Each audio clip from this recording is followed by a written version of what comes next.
All right, man. I'm excited to get going here. We got myself and we got Dave Boyce. We're going to be talking about PLG. We're going to be talking about freemium products that sell themselves, how PLG and AI are disrupting the old model. So we got Dave Boyce, new author of a book called Freemium. You did it, man. You totally did it. Got it across the line. You know what? Tell me it's not. I mean, I know we've never had kids, we've never had babies, but I mean we have multiple kids. But did it feel like just?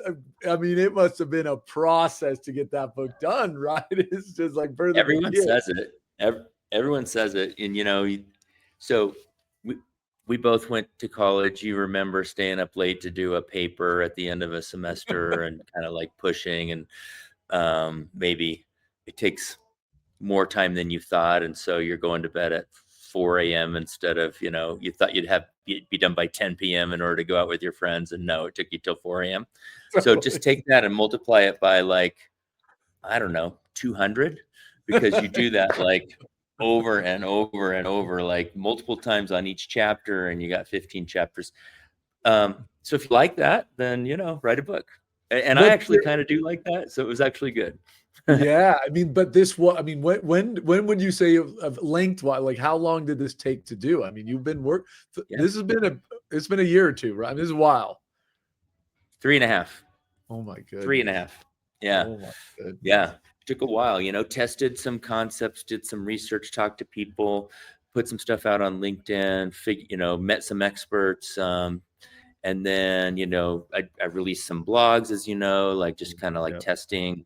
Could I pull thoughts together like on like an essay basis, which would be the basis for a chapter? And then, and start working with an editor. It takes time. Oh my goodness. What's your advice for people, wannabes like me, who it's like a bucket list, I got to write a book, but what's your high level advice on writing a book besides that it times it by 200 for the college paper? Well, if you like that creative process, I think you'll like this. And so then the only other advice Gabe is,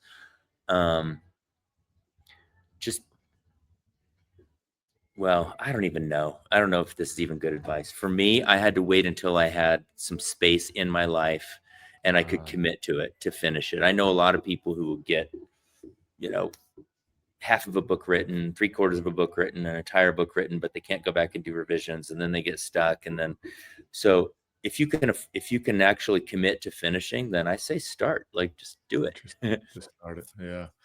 Yeah, I might have a couple books with like one chapter somewhere in somewhere. Yeah, I do too. I'm speaking from experience. Maybe 20 books with one chapter. Oh man, I actually wonder. Yeah, God, I feel like, I mean, I do a lot on LinkedIn. I obviously apologize for those. I'm a little bit loud and a little bit. I spam people on LinkedIn, but it is such a creative outlet. Like every night I want to think and get that out.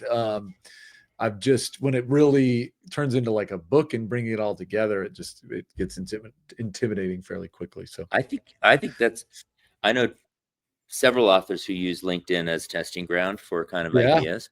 And I posted, I think, every day on LinkedIn for like a year and a half straight, like every day, like every single day. It is a great place you're right. You get the ups, the downs, some people angry. So that is a good idea. That is a good idea. Well, I want to dive in. So you've been running around speaking about it, every time I'm speaking of LinkedIn, every time I look at your LinkedIn, you got a picture with me, which was cool, but you have pictures of all these people, you're at places, you're speaking. So I'm sure it's been an exciting time. Obviously today we wanted to bring you on and make sure people understood a little bit more about what it is, because obviously, to your point, a lot of research, a lot of time went in there. So let's dive into the topic at hand. Maybe hit us big picture here real quick. Like, AI is obviously the talk of the town. What is really going on with AI, and how does PLG kind of fit in with that shift as you go around and coach some of these companies? Yeah. I want to go maybe like even one click higher, Gabe. Love it. I think this is part of a trend that started way before kind of AI was popular and is going to extend way beyond today. And I think that trend is self-service. Yeah. So if you think about like, hey, what happened in like 1997 when the internet, started hitting all of our desktops.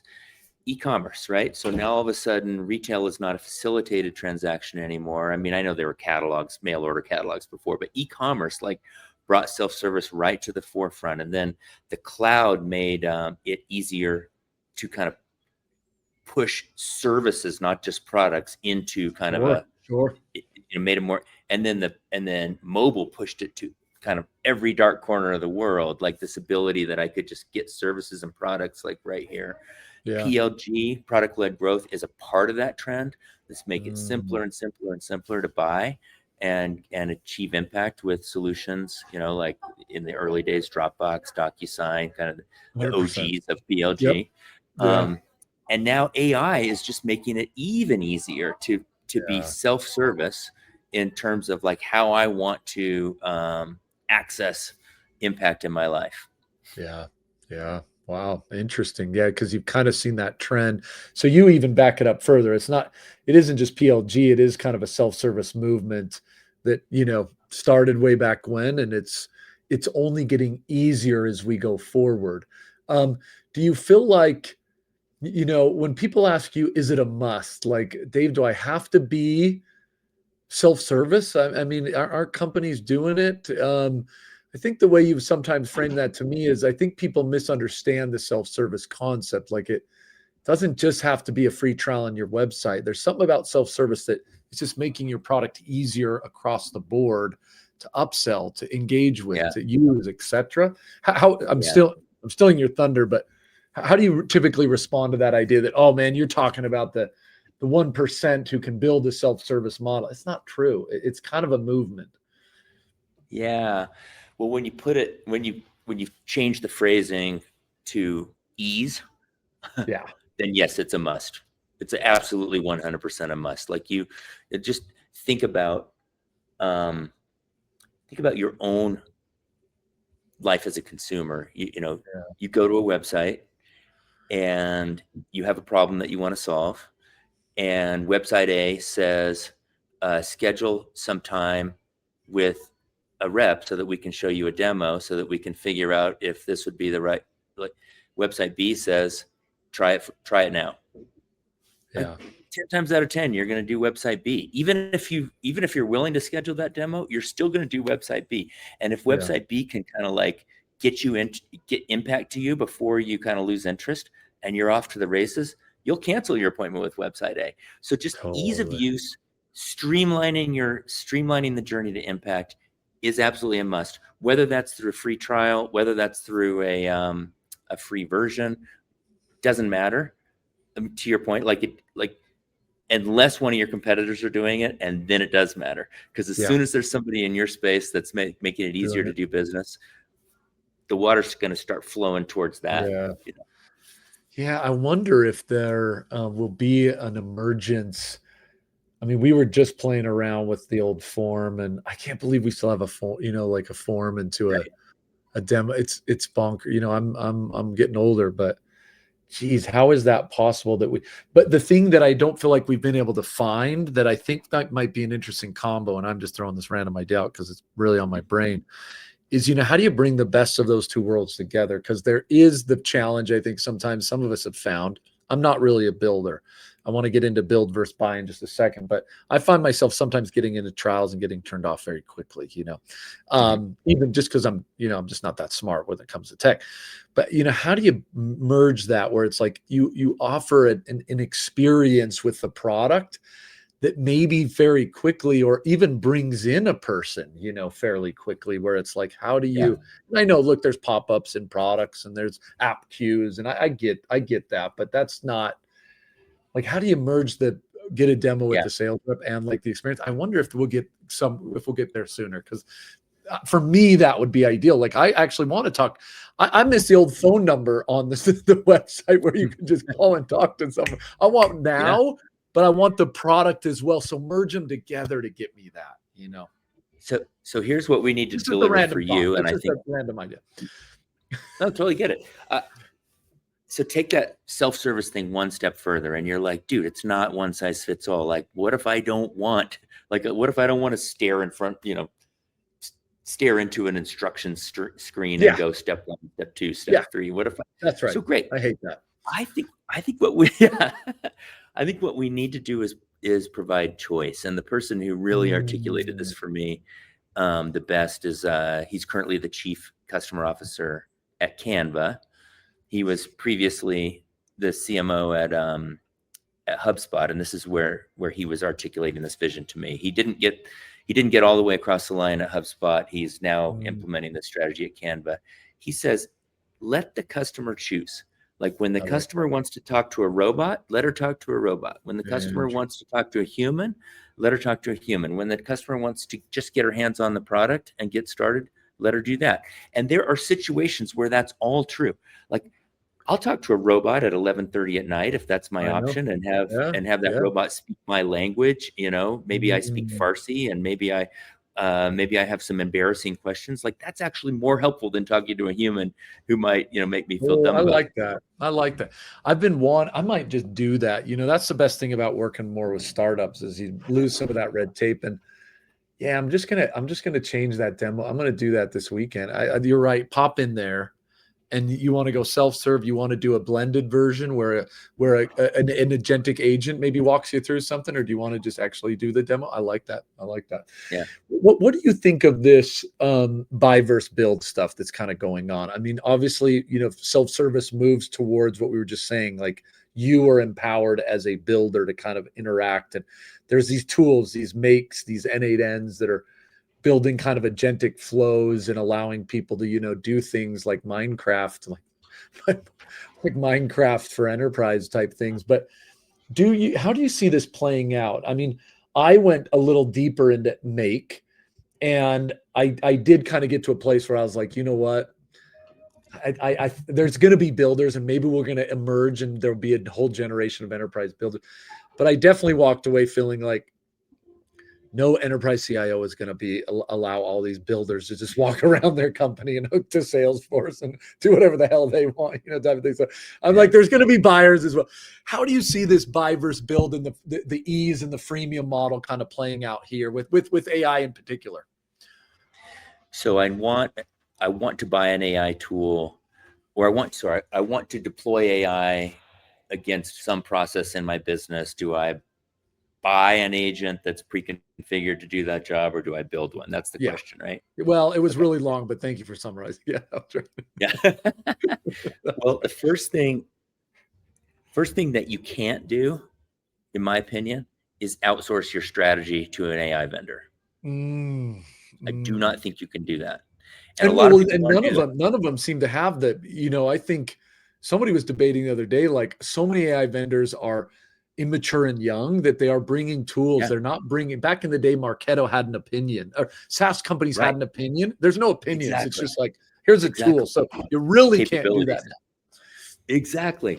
And so we want to like, hey, I'll just speak for myself. I'm 57 years old. I'm not really, jiving with all this AI stuff, but so can somebody who can I just call to sort of like hand this problem to? Oh, there's a cool vendor. Like now Yeah. you'll be my AI slide in my board deck. No, that ain't gonna work. Like you actually do have to develop an opinion. Like I have to, even as a I 57-year love old, it. I have to develop an opinion. What is the process that I'm trying to architect and execute within my business? Okay, got it. Break that down into stages, figure out the handoffs. Wow, that's way beneath me. No, it's not. Like this is what we did in lean manufacturing. You figure out how something gets from one end of the Mm, line to the other. You figure out the steps. You have humans do it until it's repeatable. Then you sort of move it into a little bit more automated state, and eventually you hand it off to a robot. But yeah. you have an opinion of like what's supposed to happen. So what would a little bit more automated state be? It might be one of these N8Ns. Maybe you experiment your way in, build something like a little kind of thing that you're going to kill, but you just want to see proof of Yeah. concept. Got it. Yeah. Okay, that's actually working. Now let me go like put a robust robot in place that's trained to do this. That would be one way to think about it, Gabe. But I know you can't outsource your strategy. Yeah. You got to be thoughtful. Look, and I think I loved your board slide in the board slide. It felt like that was maybe possible a year. You could just, we're talking to some AI vendor, and that could be the AI kind of board slide. But it feels like we've been Whew, we got through the board meeting. we've moved past that kind of like, hey, I'm doing AI versus I'm now starting to see. Feels like there's a little more pressure to see some results, and I know people have kind of been struggling finding some of that in certain areas, but it was shiny object for a while, and now we've moved to like let's see some more meat on that. Want to double click into that idea just for a minute. I mean, you've talked to you're obviously running around a lot talking to people about this ease of use and how AI is starting to address it, and we're moving to this PLG type world. What are some of the bigger mistakes you feel like leaders are making trying to kind of adopt this? You know, they've got kind of an old school model. They're trying to get some of the PLG or AI in there, but it's tough to kind of rip out the old and go to the new. Any lessons learned you're kind of seeing on the road here? Yeah, I'll tell you one mistake that I've made, and that a lot of, I mean, I hear it all the time, and I just kind of played into it. This goes back a couple of years. I was working with a company out of Brazil who wanted to add AI. Okay, got it. Cool. So let's build. Sorry, I'm sorry, Gabe. I said it wrong. Wanted to add PLG. Yeah. Okay, cool. Let's build some PLG for you. Well, my sales leader doesn't really want PLG because that means we got to put, you know, $19.99 prices on our website or a free price on our website. So Yeah. I said, that's fine. Let your sales leader do the enterprise stuff, and we'll build PLG over here, and we won't create any channel conflict. I have come to believe that that's a mistake, Gabe. Like Interesting. that, I've come to believe that that's a mistake. I think the first place to build in automation, and I'll use automation to encompass AI or PLG, is adjacent to and in service of what's already working. So Yeah. if you have an enterprise motion that's working, figure out within that what you can make easier, what you can streamline, what you can Yeah. automate, and then if you're going to build something, build it adjacent to that so that it leverages, so that you're siphoning off lead flow, not creating brand new lead flow way over there with a completely different kind of customer set that you've never met before. You're siphoning off and treating it in an adjacent way, not a completely disconnected way. That's my opinion. No, that's interesting. So if you dive it, so it shouldn't be two separate motions in two separate parts of the house. You are trying to kind of bring it in and make, you know, siphon off, you use the word, like, make it feel like it's kind of part of the motion rather than kind of outside that motion. Yeah. Well, I can cleave it into two separate motions, but make those motions adjacent to each other. So let's say I have $100,000 ACV kind of go to market motion that's really working. Yep. Is the next thing to build a $1,000 ACV motion? I don't think so. It's so different. It's all inbound. It's SEO, it's SEM, it's content marketing. Sure. It's high churn, high velocity, low ACV. Like it's a completely different game. It's almost like saying, hey, I'm really good at American football, therefore I should enter the chess grandmasters, championship. Completely different game. Like maybe you're Although chess smart. grandmaster, that would be cool if an American football player That would did be that. I great. make that happen. How about maybe look into doing rugby? It's a different Right. game, Yeah, cool. but it's an Yeah. adjacent game. Yeah. Yeah. But they end up having, I think the challenge people have often said, right, is like it does siphon off, or it hurts it, or it's, oh, now I've got these enterprise companies playing with my trial or something, and it's kind of messed up my motion. To me, that seems like a good thing, actually. Like that, if I think a lot of old school people would say enterprises would never, nobody in an enterprise would ever want to, play with the product first. I think we've proven that with large clients like no, that isn't true. But it can work together in that way and not mess up the motion. So even if you're running it adjacent, you might see some overlap, but that's a good thing, isn't it? Yeah. So since that project that I described in Brazil, I've worked on many other projects, Sure. and now that is indeed what we're doing. So I believe that most forward thinking sales leaders are more embracing today of PLG motions. Yeah. Almost everyone I meet, if you just kind of knows that can help them. And once we build something kind of adjacent to their motion that supports their motion and pulls people into their motion, Yeah. then they like it, and it takes less time. And the way that works, Gabe, and by the way, all PLG doesn't have to be acquisition. We're talking about acquisition right now, but you can That's right. PLG a renewal, you can That's PLG an right. expansion, I you can and I PLG love that thought. I think that's onboarding. a new I don't think everybody's gotten that. I think it always goes to it has to be a trial, but where have you seen Right. most people where are you seeing the next biggest win? I mean, is it onboarding? Is it renewals? I mean, make it easy for people to buy from you the second time. Come on, that's where do most people get bigger wins? Do you see that normally? Well, the fastest win I think, is a renewal. I think that's the Is it very renewal? fastest win. To your point, Yeah. like you're already configured, you already have the contract terms, you already have, like it's deployed, it's already working. Like you don't even want more of it. You just want it next year. So it's like, yes, please. And what percentage of your renewals could just be handled with a click of the button versus needing Yeah. to talk to them? Now, I know a lot of sales leaders say that's an opportunity to have a conversation about expansion. Got it.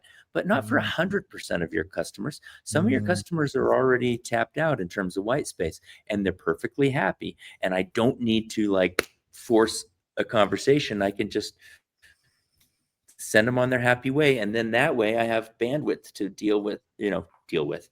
to speak with the yeah. customers where there is maybe a logical expansion I love it. opportunity. Yeah, that makes tons of sense. So you are seeing, yeah, a lot of the projects are kind of merging some of that stuff together. What would you say, a lot of new AI vendors out there, myself included, trying to kind of figure stuff Yeah. out. How what's the high level coaching, you'd give on that front? Like so many people are nervous to try AI. I mean, they want to try it, they Yeah. have to try it, Yeah. but they're nervous about it. And so as a vendor, man, I've seen now and you probably, I was talking to someone the other day and they're like, no, it's a 75K buy-in, and I was like, whoa, like no way, no, anybody's going to buy that. So you're way over. That feels like a big ticket item for a kind of a smaller to get in and experiment with AI. I mean, AI feels like it's ready for PLG. How would you coach new vendors trying to get in this space who are AI focused? PLG, let them experience some of your stuff. You can't, there's costs though. Like any coaching or advice there For the vendor. for the Um, vendor? I'm sorry. Yeah, I'm trying to get free consulting here. yeah. Yeah. Well, there's a very real, you and I've talked about this. There's a very real cost of delivery for an AI solution, which is Yeah, tokens, right? So I'm going to burn yeah, tokens. So if I give you a free trial, that's not going to be free to me. I'm going to be yeah. burning tokens on your behalf until we get you into a paid That's arrangement. So different. That's different than SaaS. Yeah, it's different than SaaS. SaaS has almost zero marginal cost of delivery, and AI does not. Um, so I do have to figure that out. You got to figure out your economics, and you got to figure out your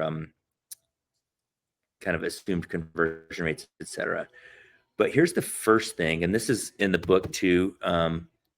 The first thing you got to do is make sure that you can deliver impact on a reliable basis with whatever your solution is. The first thing is mhm, not pricing.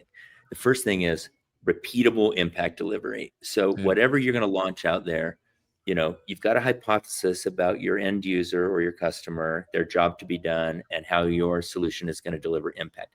Test yeah, that hypothesis. Bring 10 people through, see how many mhm, get out the other end with impact. Oh, one? Okay. 1 out of 10 is not great. Okay, yeah, cool. Change some stuff. I bring 10 more people in. Oh, I yeah, got 5 people out the other end with impact. That's actually pretty good. Uh, yeah, I get it up to 6. At some point, I'm like, that's product market fit. Now I got yeah. product market fit. Now let me think about now I also have some signals on conversion rates. Like, oh, if 6 people out of 10 got impact, there's a decent chance I'm going to be able to monetize I love those. that. Okay, cool. How many tokens can I burn to get them to that point of getting impact? Oh, and that's my cost of acquisition.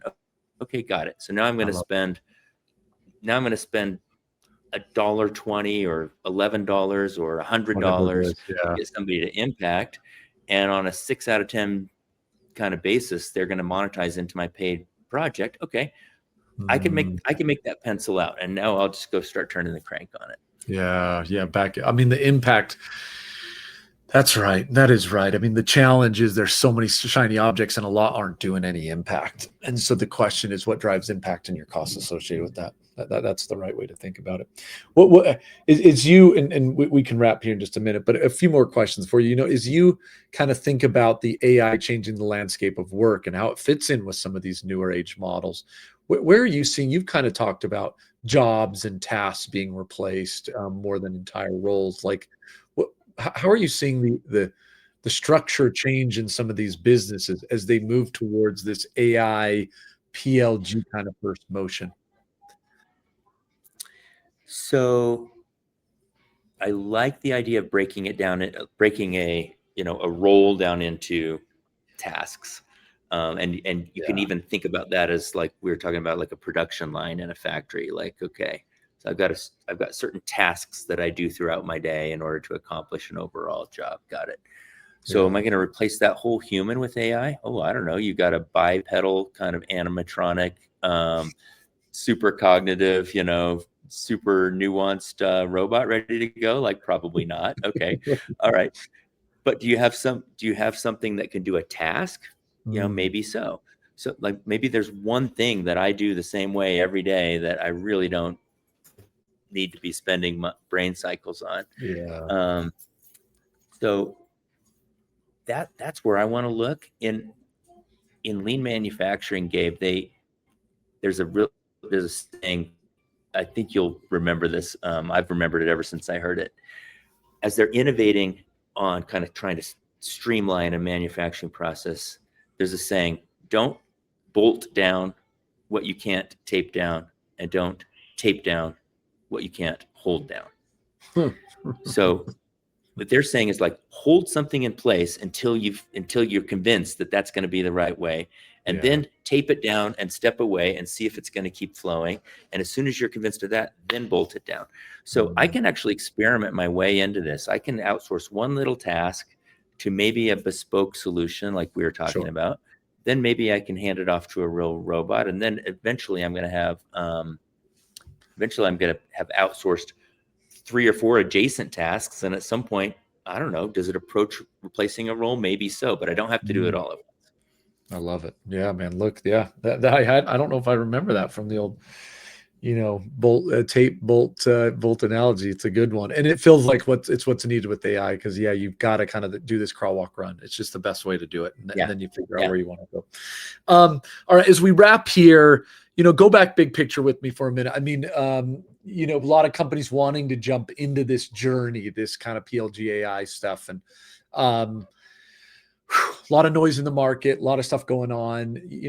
How do you start, or where are you coaching companies to almost like the crawl, walk, run idea? Like how do they start dipping their toe and moving? Because the time is you can't sit on the sidelines. Obviously, you got to move in this direction. Companies who do are getting more of a Yeah. competitive advantage. How do you recommend they get going on something like this? But besides So get the first book, thing, besides get the book. besides get the book, yeah, start right here. Sorry. The Well, you're going to hate hearing this quote. Arvind Krishna, CEO of IBM, says the time for AI experimentation is over. Yeah. It's like, what? Okay. Uh-oh. I actually think I do need to experiment my way in. But he's like, wait, that's already over. Like, am I behind? And then like Mark Benioff says, we're the last generation to ever manage human only teams. Yeah. Okay. So so there will be some robotics, there will be some AI stuff in my business for sure. And I got to figure out why. But where I would say to start, Gabe, is map out your process. This is exactly what got done in the lean manufacturing revolution. Just map out your process. What are the things? We do this all the time with clients. What are the things that have to happen in order to accomplish a certain workflow? Once you're Totally. mapped out, then you can start to consider which pieces of those can be replaced.